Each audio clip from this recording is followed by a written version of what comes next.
صفحہ نمبر 32 آیت نمبر 5 سے سبق شروع۔ اعوذ باللہ من الشیطان الرجیم، بسم اللہ الرحمن الرحیم۔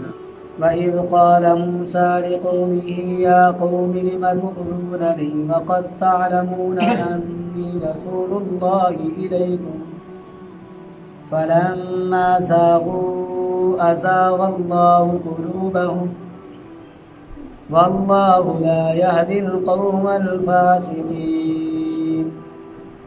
وَإِذْ قَالَ عِيسَى ابْنُ مَرْيَمَ يَا بَنِي إِسْرَائِيلَ إِنِّي رَسُولُ اللَّهِ إِلَيْكُمْ مُصَدِّقًا لِمَا بَيْنَ يَدَيَّ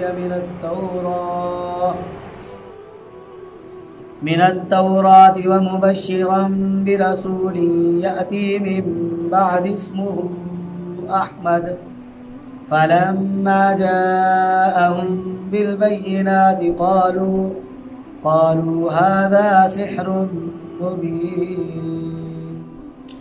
صدق اللہ العظیم۔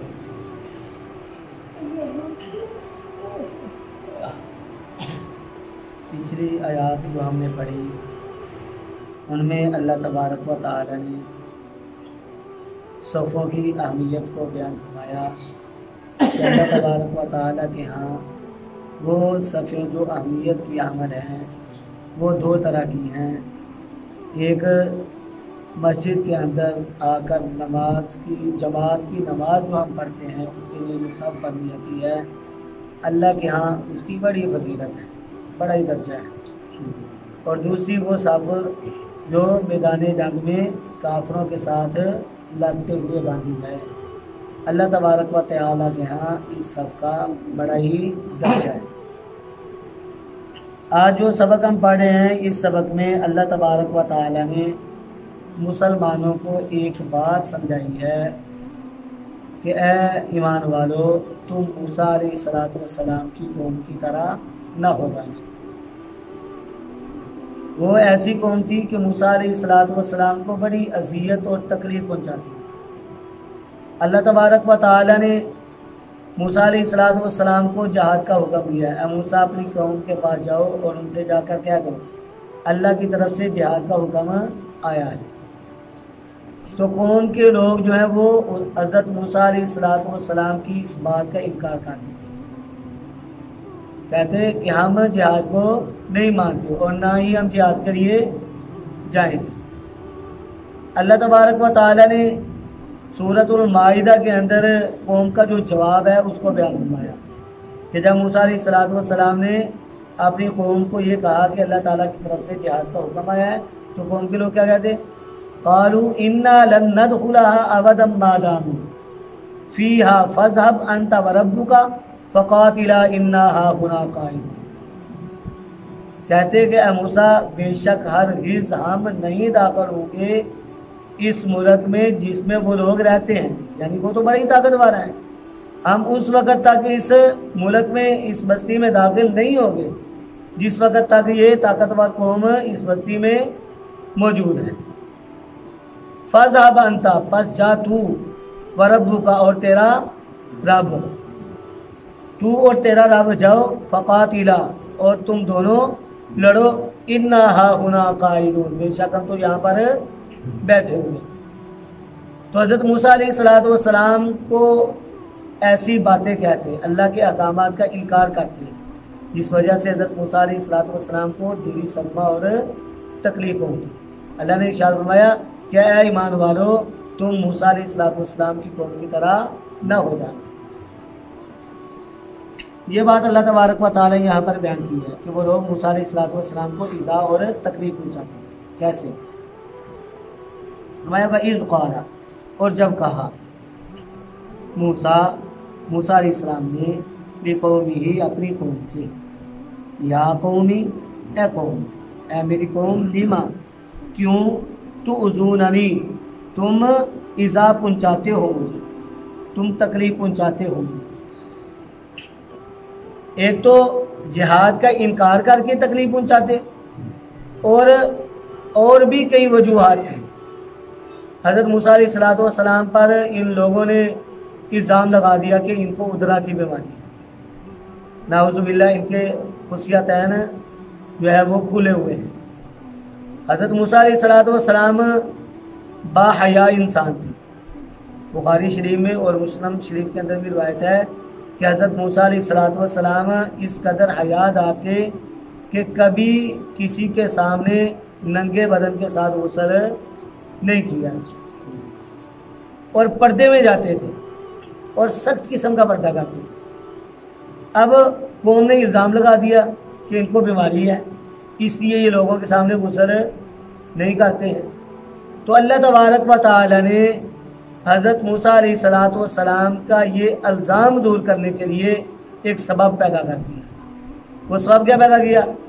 حضرت موسیٰ علیہ السلام اکیلے پردے کی جگہ میں نہانے کے لیے گئے، کپڑے اتارے اور ایک پتھر پر کپڑے رکھ دیے۔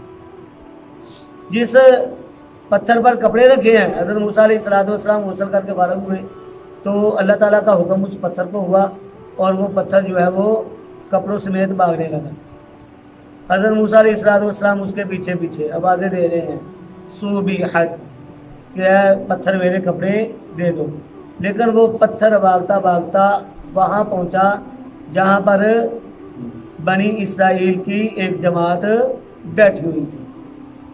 حضرت موسیٰ علیہ السلام بھاگتے بھاگتے وہاں پر پہنچے تو بنی اسرائیل کی جماعت نے حضرت موسیٰ علیہ السلام کو اس ننگی حالت میں دیکھ لیا، اور انہوں نے دیکھا اپنی آنکھوں سے کہ حضرت موسیٰ علیہ السلام پر جو الزام لگایا جا رہا ہے وہ تو بے داغ ہے، ایسی کوئی ان کے اندر بات نہیں ہے۔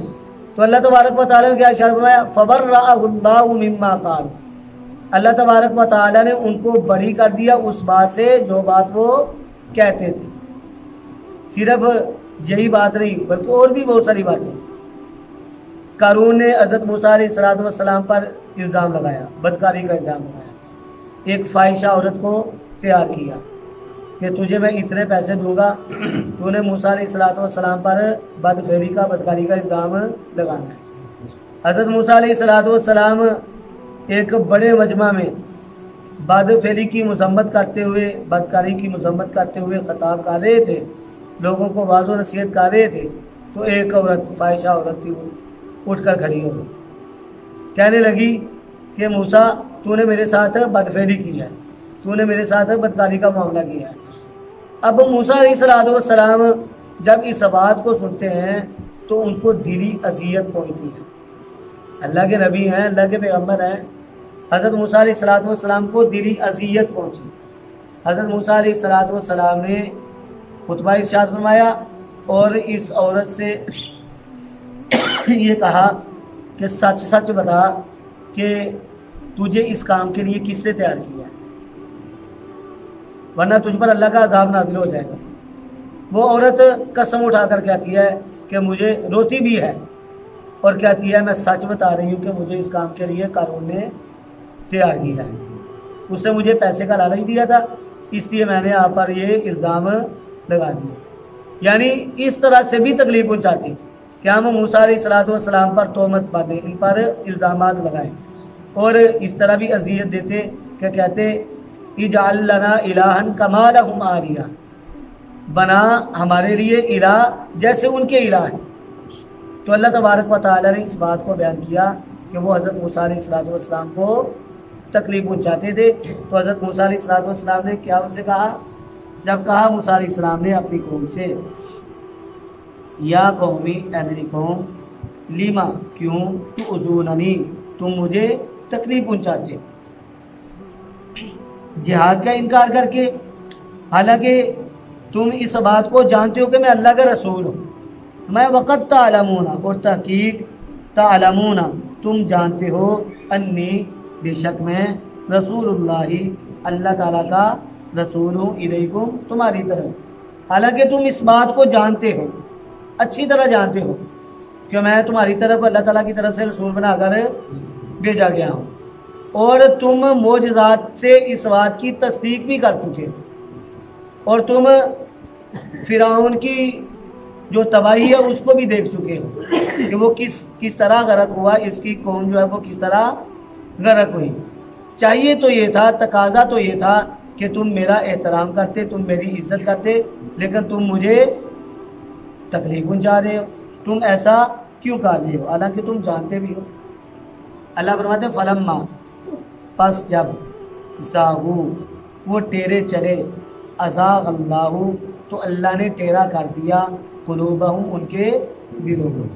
جب وہی ٹیرے چل رہے ہیں تو اللہ تبارک و تعالیٰ نے ان کے دلوں کو بھی ویسا ہی کر دیا، ان کے دلوں کو ٹیڑھا کر دیا۔ اللہ فرماتے ہیں واللہ، اور اللہ تعالیٰ لا یہدی، نہیں ہدایت دیتا القوم، ایسی قوم کو، الفاسقین، جو فاسق ہیں، گناہ گار۔ اللہ تبارک و تعالیٰ فاسقوں کو ہدایت نہیں دیتے۔ اللہ تعالیٰ جبراً کسی کو ہدایت نہیں دیتے، ہدایت اسی کو ملتی ہے جو ہدایت کا طالب ہوتا ہے، جو اللہ سے ہدایت مانگتا ہے، جو ہدایت کی طرف آتا ہے، راغب ہوتا ہے، اللہ تعالیٰ صرف اسی کو ہدایت عطا کرتا ہے۔ اس سے آگے اللہ تبارک و تعالیٰ نے حضرت عیسیٰ علیہ السلام کا تذکرہ فرمایا کہ عیسیٰ علیہ السلام سے وہ بھی لوگ اذیت پہنچاتے ہیں۔ اللہ نے ارشاد فرمایا 22، اور جب قال، کہا، عیسیٰ ابن مریم، مریم کے بیٹے عیسیٰ علیہ السلام نے، عیسیٰ ابن مریم، عیسیٰ ابن مریم، یعنی مریم کے بیٹے عیسیٰ علیہ السلام نے کہا، کیا کہا؟ یا بنی اسرائیل، اے بنی اسرائیل، انی، بے شک میں، رسول اللہ کا رسول ہوں، الیکم، تمہاری طرف۔ حضرت عیسیٰ علیہ السلام نے بنی اسرائیل کو مخاطب کیا، کیا بنی اسرائیل والو، بے شک میں تمہاری طرف اللہ تعالیٰ کی طرف سے رسول بنا کر بھیجا گیا ہوں۔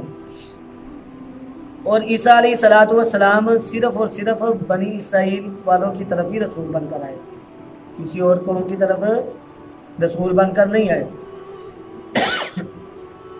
انجیل متی میں موجود ہے کہ عیسیٰ علیہ السلام نے فرمایا کہ بے شک میں بنی اسرائیل کے گھرانے کی کھوئی ہوئی بیروں کے سوا کسی اور کی طرف نہیں بھیجا گیا، اور یہ اپنے ساتھیوں کو، اپنے حواریوں کو اور اپنے شاگردوں کو بھی یہ کہہ دیا کرتے تھے کہ تم نے سامریوں کے شہر میں داخل نہیں ہونا، غیر قوموں کی طرف نہیں جانا، اور نہ ہی تم صرف اور صرف بنی اسرائیل کی کھوئی ہوئی بھیڑوں کی طرف جاؤ گے، انہی کو جا کر تم نے دین کی دعوت دینی ہے، اس کے سوا کسی اور کے قوم کے پاس نہیں جانا۔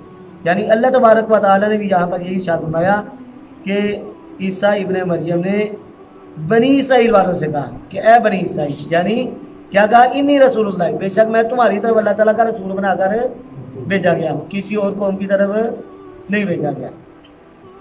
اور ساتھ ہی ساتھ کیا کہا؟ ارشاد فرمایا کہ میں تورات کو منسوخ کرنے کے لیے نہیں آیا، تورات کے کسی مسئلے کو بھی میں منسوخ کرنے کے لیے نہیں آیا ہوں، بلکہ میں تو تورات کی تصدیق کرنے کے لیے آیا ہوں۔ فرمایا مصدقا لما، میں تصدیق کرنے والا ہوں، لما، اس چیز کی، بین یدیّ، جو میرے آگے ہے، من التوراتی، تورات سے، یعنی میں تورات کی تصدیق کرتا ہوں، میں تورات کو منسوخ کرنے کے لیے نہیں آیا۔ اور دوسری بات کیا ارشاد فرمائی؟ وَمُبَشِّرًا، اور خوشخبری دینے والا ہوں، رسول، ایسے رسول کی، یاتی، جو آئے گا، من بعدی، میرے بعد، اسمہ، اس کا نام، احمد، احمد۔ یہاں پر حضرت عیسیٰ علیہ السلام نے دوسری بات کیا ارشاد فرمائی کہ بے شک میں تمہارے پاس آیا ہوں یہ بتلانے کے لیے، تمہیں یہ خوشخبری دینے کے لیے کہ میرے بعد ایک نبی آئے گا اور اس نبی کا نام احمد ہوگا، میں تو تمہیں اس بات کی خوشخبری دینے کے لیے آیا۔ تو حضرت عیسیٰ علیہ السلام جب لوگوں کے سامنے بات فرماتے، کوئی بات کرتے، تو اس میں کیا، پہلے تو اپنی رسالت کے بارے میں بتلاتے، اور پھر بعد حضور نبی اکرم صلی اللہ علیہ وسلم کے بارے میں بتلاتے کہ میرے بعد ایک نبی آنے والے ہیں، وہ آخری نبی ہوں گے اور ان کا نام احمد ہوگا۔ اور بخاری شریف میں اور مسند احمد کے اندر روایت ہے، حضور نبی اکرم صلی اللہ علیہ وسلم نے ارشاد فرمایا ان لی اسماء، میرے کئی نام ہیں۔ آقا علیہ السلام نے ارشاد فرمایا کہ میں محمد بھی ہوں صلی اللہ علیہ وآلہ وسلم، میں احمد بھی ہوں، میں ماہی بھی ہوں، مجھے اللہ تبارک و تعالی میرے ذریعے کفر کو مٹائے گا۔ آقا علیہ الصلوۃ والسلام نے ارشاد فرمایا میں حاشر بھی ہوں، اللہ تبارک و تعالی میرے قدموں میں لوگوں کو جمع فرمائے گا، اور فرمایا میں عاقب بھی ہوں، سب کے بعد آنے والا ہوں۔ اور آقا علیہ الصلوۃ والسلام نے ارشاد فرمایا کہ میرے دنیا میں آنے کے 3 ظاہری اسباب ہیں۔ ان میں پہلا سبب آقا علیہ الصلوۃ والسلام نے ارشاد فرمایا کہ حضرت ابراہیم علیہ الصلوۃ والسلام کی دعا، جو ابراہیم علیہ الصلوۃ والسلام نے میرے لیے مانگی تھی، ربنا وبعث فیہم رسولا۔ اور دوسرا میرے دنیا میں آنے کا دوسرا ظاہری سبب فرمایا وہ یہ ہے کہ حضرت عیسیٰ علیہ الصلوۃ والسلام نے میرے آنے کی خوشخبری میرے آنے سے پہلے ہی دے دی تھی اللہ تبارک و تعالیٰ کے حکم سے۔ اور تیسرا ظاہری سبب فرمایا کہ جب میری ولادت کا وقت ہوا تو میری ولادت سے پہلے میری والدہ ماجدہ نے خواب کے اندر دیکھا کہ ان کے جسم سے ایک نور نکلا ہے اور اس نور نے شام کے محلات کو روشن کر دیا۔ تو فرمایا میرے اس دنیا میں آنے کے ظاہری اسباب 3 ہیں۔ تو اللہ تبارک و تعالیٰ کے ارشاد فرماتے ہیں، اللہ نے ارشاد فرمایا فلما جاءہم، اس سے پہلے خوشخبری حضرت عیسیٰ علیہ السلام نے لوگوں کو دے دی، بنی اسرائیل والوں کو بتلا دیا کہ اللہ کے نبی آنے والے ہیں، میرے بعد آئیں گے اور وہ آخری نبی ہوں گے اور ان کا نام احمد ہوگا۔ فرمایا فلما، پس جب جاءہم، آئے ان کے پاس، بالبینات، واضح دلائل کے ساتھ، واضح نشانیوں کے ساتھ، قالو، تو انہوں نے کہا، واضح نشانیوں کے ساتھ اللہ تعالیٰ نے اپنے محبوب حضور نبی اکرم صلی اللہ علیہ وآلہ وسلم کو واضح معجزات عطا فرمائے، چاند کا 2 ٹکڑے ہو جانا، کنکریوں کا آپ کی مٹھی میں کلمہ حق پڑھ دینا، اسی طرح شجر و حجر کا آقا علیہ الصلوۃ والسلام کو سلام کہنا، اور درختوں کا حضور نبی اکرم صلی اللہ علیہ وآلہ وسلم کے اشارے سے چل کر آپ کے پاس آ جانا۔ یہ کیا تھا؟ یہ واضح دلائل تھے۔ اللہ فرماتے ہیں فلما جاءہم بالبینات، پس جب آئے ان کے پاس بالبینات، واضح دلائل کے ساتھ، قالو، تو انہوں نے کہا، ھذا، یہ سحر، جادو ہے، مبین، کھلم کھلا، یہ تو واضح جادو ہے۔ یعنی آقا علیہ الصلوۃ والسلام سے ان واضح دلائل کو دیکھتے، ان واضح معجزات کو جو اللہ نے آپ کو عطا کیے تھے وہ دیکھتے تو ضد میں آ جاتے، مانتے نہیں تھے، اللہ کا نبی آپ صلی اللہ علیہ وآلہ وسلم کو نہیں مانتے تھے، کہتے تھے کہ یہ تو جادو ہے اور کھلم کھلا جادو ہے جو ہم اپنی آنکھوں سے دیکھ رہے ہیں، تو ضد کا کوئی علاج نہیں۔ تو اللہ تبارک و تعالیٰ نے اس سبق میں حضرت موسیٰ علیہ الصلوۃ والسلام کا، حضرت عیسیٰ علیہ الصلوۃ والسلام کا تذکرہ فرما کر مسلمانوں کو یہ بات سمجھائی ہے کہ اے ایمان والو، تم موسیٰ علیہ الصلوۃ والسلام کی قوم کی طرح اور عیسیٰ علیہ الصلوۃ والسلام کی قوم کی طرح اپنے نبیوں کو اذیت مت پہنچاؤ۔ اللہ تبارک و تعالیٰ سے دعا ہے اللہ رب العزت ہمیں صحیح معنوں میں اپنے کلام کو سمجھنے والا اور